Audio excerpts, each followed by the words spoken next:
வேள்பாரி பாகம் 2 அத்தியாயம் 33. குறு வழியில் உள்நுழைந்து புது நிலப்பகுதியை பார்த்த கணத்தில் மெய்மறந்து நின்றான் முருகன். பெருவட்ட வடிவில் மலைகள் சூழ்ந்திருந்தன. உயர்ந்து நிற்கும் அடர் மரங்களை கொண்ட அந்த மலை வளையத்தின் நடுவே பறந்து விரிந்த நிலப்பரப்பு. அந்த நிலப்பரப்பு முழுவதும் கழுத்தளவிற்கு விளைந்து நிற்கும் புல்வெளி. பார்க்கும் தோறும் அதன் அழகு பெருகிக் கொண்டே இருப்பது போல் உணர்ந்தான். சூழலில் மிதக்கும் மனம் மெல்லிய மயக்கத்தை ஏற்படுத்தியது. இந்த அழகை விட்டு பார்வை பிரியாது என்றாள் வள்ளி. குரல் கேட்டு திரும்பாமலே முருகன் கேட்டான். புலனறிய முடியாத மயக்கம் சூழ்கிறது. என்ன இருக்கிறது இவ்விடத்தில்? நமது கண்களுக்கு முன்னால் விளைந்து நிற்பது நரந்தம் புல். இதன் நறுமணம் யாரையும் மயக்கிவிடும். மயிலம் மலர் போலத்தான் இதுவும். காய காய நறுமணம் அதிகமாகிக் கொண்டே இருக்கும். காய்ந்த சருகுகள் வெளிப்படுத்தும் வாசனைக்கு அளவேதும் இல்லை. நீலக்கடலுக்குள் உப்பு தேங்கி கிடப்பதைப் போல இந்நரந்தம் புல்வெளியில் நறுமணம் தேங்கி கிடக்கிறது. சொல்லியபடி முருகனின் கைப்பிடித்து புல்வெளிக்குள் நுழைந்தாள் வள்ளி. புற்களை கையால் விலக்கி காலால் மிதித்து நடக்கையில் கிளர்ந்த நறுமணம் இருவரின் மனதையும் மயக்கி சுழற்றியது. ஏற்கனவே உட்கொண்டிருந்த அன்ன மகிழரசி உள்ளுக்குள் மலர்தலை தொடங்கியது. உடலும் மனமும் காற்றாய் மிதக்க காதல் கனிவாய் உருகி மனமாய் பெருகியது. அவர்களின் பார்வைக்கு முன் பறவைகளும் விலங்கினங்களும் குறுக்கும் நெடுக்குமாக கடந்தபடி இருந்தன. பார்வையில் கடக்கும் அவற்றின் மீது எண்ணங்கள் நிலை கொள்ளவில்லை. மயக்கத்தின் முழு நிலையில் இருந்தான் முருகன். ஆனால் காதலின் துடிப்பு உள்ளத்தில் விசையை கூட்டியபடியே இருந்தது. முருகனின் ஆழ்மனம் விழித்திருந்தது. இது வெறும் மயக்கம் என்றால் நாம் எப்பொழுதோ நினைவை தவறிவிட்டிருக்க வேண்டும். ஆனால் இப்பொழுதும் நினைவிருக்கிறது. மயங்கிய மனம் காதலை தவிர வேறெதிலும் நிலை கொள்ள மறுக்கிறது. என்ன நிகழ்கிறது இங்கு? வள்ளி கைப்பிடித்து முருகனை அழைத்து சென்றாள். மயக்கம் தெளிய தெளிய ஆள் மயக்கத்துக்குள் அவர்கள் நுழைந்தனர். புல்வெளியின் நடுவில் இருந்த சிறு மேட்டில் அமர்ந்தாள் வள்ளி. அமர்ந்த கணம் அவள் மடிதனில் சாய்ந்தான் முருகன். தனது மடியில் அவன் முகம் ஏந்தியபடி எதையோ சொல்ல வாயெடுத்தாள். சொல்லின்றி அமைதியானாள். அவள் முகம் பார்த்த முருகனுக்கு எல்லாம் புரிந்தது. கன நேரம் ஏழிலை பாலையின் அணுக்கத்தில் நிறுத்தி மலர வைத்தேன். நீயோ காலம் முழுவதும் மலர வைக்க வழி செய்கிறாய். நிலமகள் நீ. உனது ஆற்றல் என்னை நோக்கி கடத்தும் காதல் எதிர்கொள்ள முடியாததாக இருக்கிறது. உள்நுழைந்த நறுமணமாய் உனக்குள் மறைகிறேன் நான். நறுமணம் சூழ்கொண்டிருக்கும் கருப்பைதான் அம்மலை குடுவை. அதன் நடுவில் இந்த சிறு மேட்டில் வானம் பார்த்தபடி படுத்திருந்தனர் இருவரும். நிறை இருள் கொண்டு வானம் கருத்திருக்க எங்கும் விண்மீன்கள் ஒளி வீசின. காதலில் தெளியும் பொழுதுதான் மயக்கத்தின் ஆழம் புரிகிறது. ஆழத்தை அறியும் பொழுதுதான் அது அறிய முடியாத இடம் என்ற உண்மை உரைக்கிறது. அன்ன மகிழரசி உடலை மலர வைத்தது. நரந்தம் புல் மனதை மலர வைத்தது. வள்ளியின் அணுக்கம் மலர்தலில் வாழ வைத்தது. வள்ளி சொன்னால், இவ்விடத்தில் இணையோடு இருக்கும் உயிரினங்கள் மட்டுமே தங்க முடியும். நரந்தம்புல் கிளர்த்தும் மன வெளிச்சி தனித்த உயிரினத்தை விரட்டிவிடும். பறவைகளும் விலங்கினங்களும் நீங்காத மயக்கம் கொண்டு காதலில் திளைத்திருக்கின்றன. பார்த்து கொண்டேதானே இருக்கிறேன். புலிகளுக்கு முன் இணைமான்கள் மலர் உண்கின்றன. மான் உண்ணாத மலரில் வண்டுகள் நிலை கொள்கின்றன. ஆண் மலரின் மகரமும் பெண் மலரின் சூலகமும் இதழின்றி மலர்கின்றன. இவ்வியப்பு வேறெங்கு நிகழும்? விண்மீன்களை பார்த்தபடி இருவரும் பேசிக்கொண்டிருந்தனர். இரவு நகர்தலற்று நிலை கொண்டிருந்தது. முருகனின் கண்கள் வானத்தை பார்த்து குறிப்பிட்ட விண்மீன் கூட்டத்தையே உற்று நோக்கின. வளைந்தோடும் ஆறு போல இருக்கும் அவ்விண்மீன் கூட்டத்தை பார் என்றான் முருகன். எங்கே என்று கேட்டபடி வள்ளியின் கண்கள் தேடின. விரல் நீட்டி அதன் வளைவுகளை சொல்லிக் கொடுத்தான். 6 புள்ளிகள் வளைவு கொண்டு மின்னின. நீண்ட நேரம் அதனையே பார்த்தாள் வள்ளி. முருகன் செங்கடம்பின் மாலை அணிந்தபடி படுத்திருந்தான். வள்ளியின் மேனியெல்லாம் அதன் மனம் வீசியபடி இருந்தது. மாலை இல்லாத தனது உடலில் மணக்கும் செங்கடம்பின் வாசனையை நுகர்ந்தபடி இடப்புறம் திரும்பினாள். முருகனின் மேனியில் உதிராத இதழ்களோடு அவை இருப்பதை பார்த்தபடி புன்னகையோடு சொன்னாள், மாலை மார்பன். மனதுக்குள் பொங்கும் காதலோடு முருகன் சொன்னான், மாமலர் கோதை. கூடிய வெட்கத்தோடு குலைந்து சொன்னாள், அழகின் வடிவு நீ. இதழ் முத்தம் போல வாங்கியவற்றையே வழங்கினான், வடிவின் அழகு நீ. சிதறிய சிரிப்போடு மீண்டும் தலை சாய்த்து விண்ணை பார்த்தாள். சொல் சுழல பொருளும் சுழன்றது. செங்கடம்ப மாலை இப்பொழுது வள்ளியின் மேல் படர்ந்திருந்தது. இமை சொருகினாள். அவ்விண்மீன்களின் வளைவை என் மீது சுற்றுவது போல் இருக்கிறது உனது விரல்களின் தொடுதல். முருகனின் மூச்சுக்காற்று மட்டுமே மறுமொழியாய் இருந்தது. காற்றிலே வந்த மறுமொழி கண்டு வள்ளி சொன்னாள், அனலெறியும் காதல் ஒளியுருக்கி ஊற்றுகிறது, அச்சம் கொள்ள வைக்கும் அணைப்பு. அணைப்பு நீங்கி முருகன் மொழிந்தான். மலைமகள் அச்சம் காணாள். மூடிய இமை திறக்காமலே சொன்னாள். வேலன் மிச்சம் காணான். சொல் கிளர்த்தும் மகிழ்வோடு சொன்னான், காதலில் நான் வேலன் அல்ல.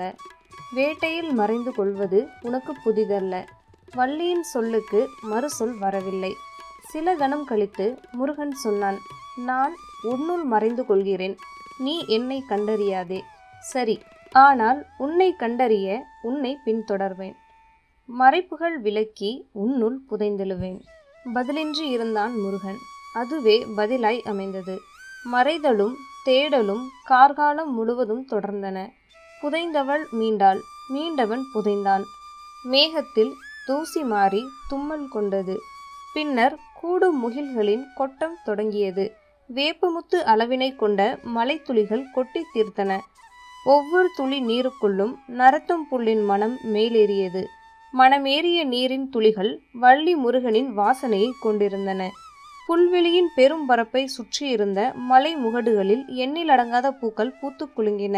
கொடி மலர்களும் கொத்து மலர்களும் வண்ணம் வீசி வளைய வந்தன. வேங்கை மரத்தின் கொத்து பூக்கள் கரும்பார எங்கும் கொட்டி கிடந்தன. உதிர வேங்கையும் மணிமுத்து வேங்கையும் பூத்த வேங்கையும் பாயா வேங்கையும் கொட்டும் மலைத்துளிக்கு இணையாக பூக்களை சொரிந்தன. நெருப்பையொத்த ஏருளும் பூக்களும் சிறு வட்ட இதழ் கொண்ட எருவை பூக்களும் வெண்ணிற கூதாளி மலரும் பருத்து பேரழகோடு மலரும் புழுகு பூக்களும் சூழ்வட்ட மலையை வண்ண குவளையாக மாற்றின. கொட்டும் மலையில் பாறை குகைகளில் இருந்த முருகனும் வள்ளியும் மலை நின்ற பொழுதுகளில் நரத்தம் மேட்டில் வந்தமர்வர். மலை நின்ற இரவுகளில் வெளிர்வானில் மின்னும் விண்மீன்களின் அழகு சொல்லி மாளாது. முருகனின் கண்கள் அவற்றையே பார்த்து கொண்டிருந்தன. வளைந்து கிடக்கும் 6 புள்ளி கொண்ட அந்த விண்மீன் கூட்டத்துக்குள் நிலவு சிக்கியிருந்தது. விண்ணில் தெரியும் வியத்தகு ஒளி இணையாய் அது இருந்தது. இவ்விண்ணை கூடியதும் மேகங்கள் ஒன்றுடன் ஒன்று கலந்து நிலம் நோக்கி சரிந்தன. கொட்டும் மழை பொழிய விண்ணுக்கும் மண்ணுக்கும் இடைவெளி இன்றி இருந்ததால் பூற்று கசிவதைப் போல மேகத்திலிருந்து உருகி மண்ணில் ஓடியது மேகநதி. எத்தனை பகலிரவு இப்படி கடந்ததென தெரியாது. மேகம் விலகிய நள்ளிரவுகளில் முருகனின் கண்கள் 6 விண்மீன் கூட்டத்தை கடந்து பயணிக்கும் நிலவின் பாதையையே பார்த்து கொண்டிருந்தன. ஓர் அதிகாலை மழை நின்றவுடன் குகைவிட்டு வெளிவந்த வள்ளியின் கண்களில் முதலில் பட்டன பூத்து நின்ற செங்காந்தல் மலர்கள்.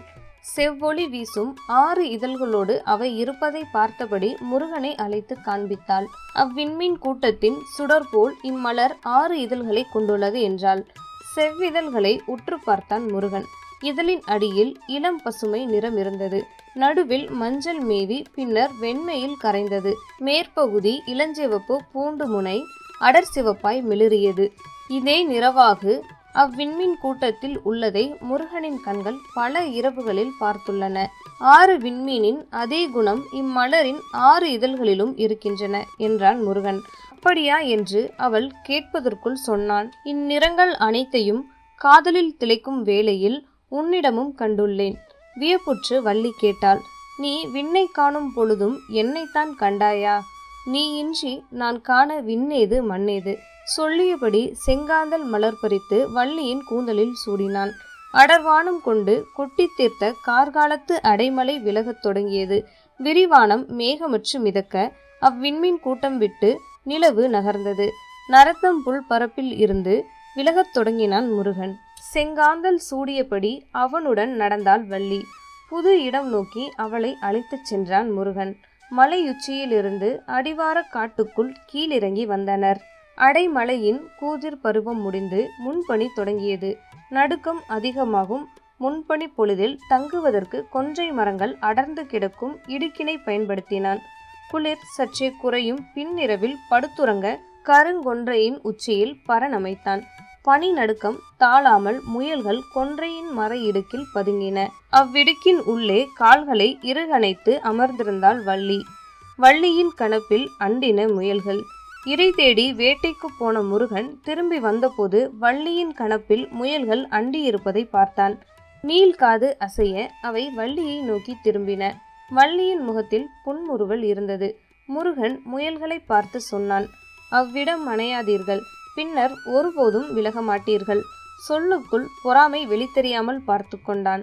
ஆனால் பார்வையே அதனை சொல்லியது. அதன் பிறகு சில முயற்குட்டிகள் வள்ளியின் மேலேறி பதுங்கின. நீண்ட கொன்றைக்காயின் விதைகளை ஒரு பக்கம் துளையிட்டு எடுத்துவிட்டு இசைப்பாடும் குழலாய் மாற்றினான். பொழியும் பனியின் ஊடே பரனில் படுத்தபடி நகரும் 6 விண்மீன்களை பார்க்க அவன் தவறுவதில்லை. குருவி குஞ்சு போல் வெண்மை திரண்டு பூக்கும் முன்பனியின் புது மலரான ஈங்கை மலர் பறித்து வள்ளியின் கூந்தலில் சூடிய நாளன்று அவன் காடு விட்டு வெளியேறப் போகிறான் என அவளுக்கு புரிந்தது. கீழுதடு நடுங்கும்படி பின்பனி கொட்டும் அந்த நாட்களில் அவனோடு வயல்வெளியின் ஊடே நடந்து வந்தாள் வள்ளி. தவளை சத்தம் விடாது கேட்க மூக்கெங்கும் ஈரப்பதம் ஏறி இருந்தது. தாமரை படர்ந்து கிடக்கும் குளக்கரையில் மருத மரத்தின் மீது பரன் அமைத்தான். எங்கு போனாலும் பரன் மீதே தங்குவதேன் என கேட்டாள். இது காதல் வாழ்க்கை.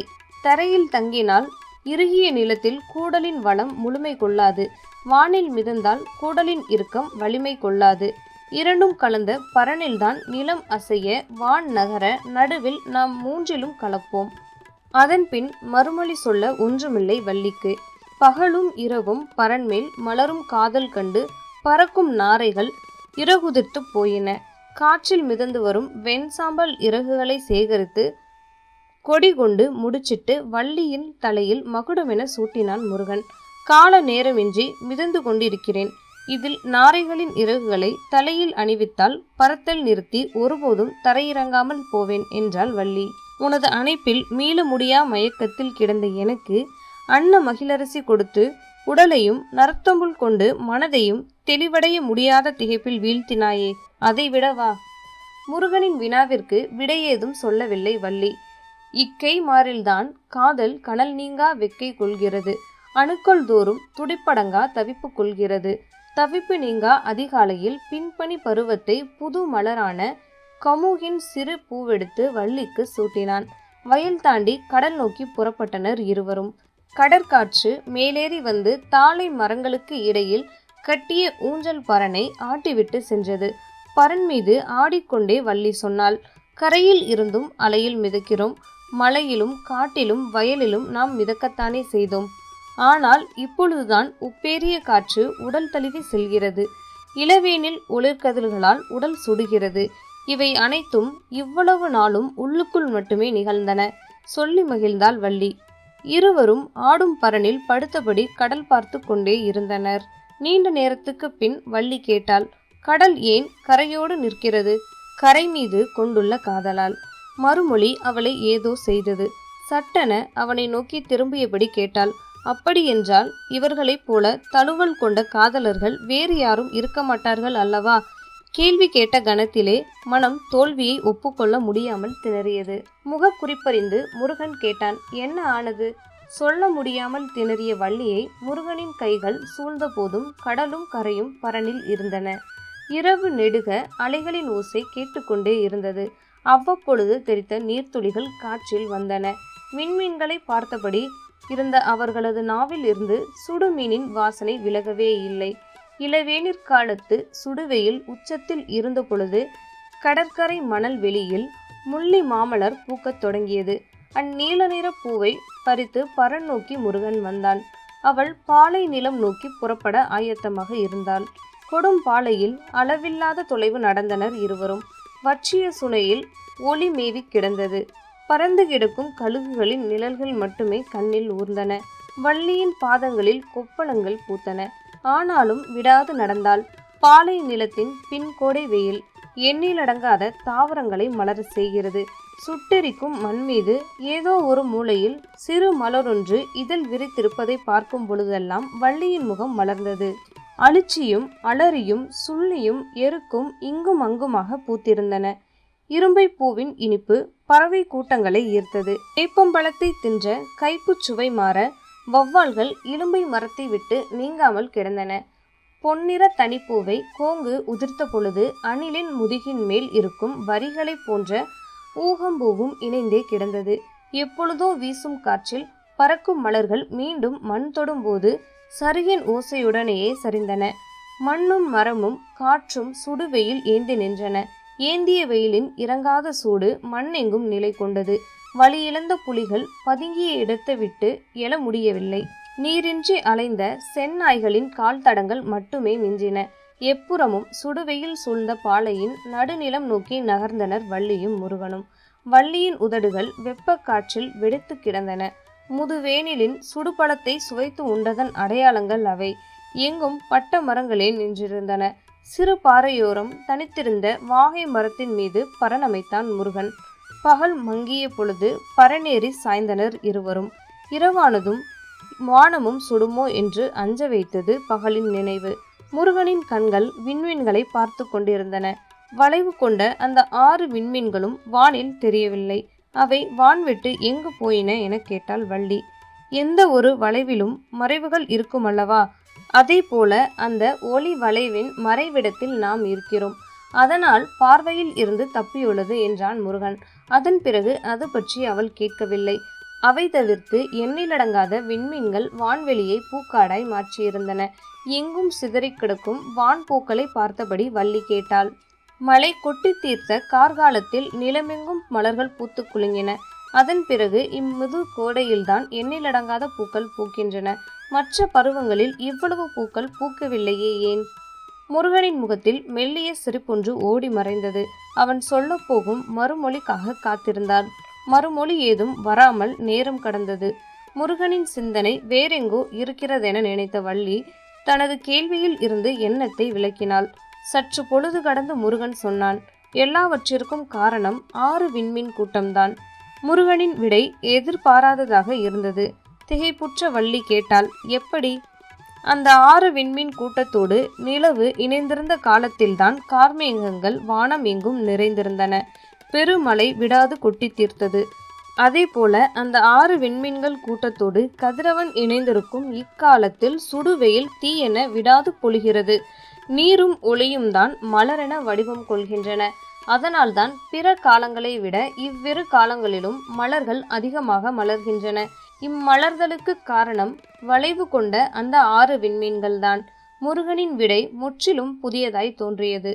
அதனை உள்வாங்கி மறுவினா தொடுக்க சற்று நேரமானது. அவள் கேட்டாள். அவ்விண்மீன் கூட்டத்தோடு நிலவு இருந்ததை நாம் பார்த்தோம். இப்பொழுது கதிரவன் அக்கூட்டத்தோடு இருக்கிறான் என்று எப்படி சொல்கிறீர்கள்? விண்மீன் நகர்வுகளை காலம் முழுவதும் பார்த்து கொண்டேதான் இருக்கிறேன். வானின் ஒவ்வொரு பகுதியிலும் அது நகர்ந்து செல்லும் வழித்தடம் எனது மனக்கண்ணில் இருக்கிறது.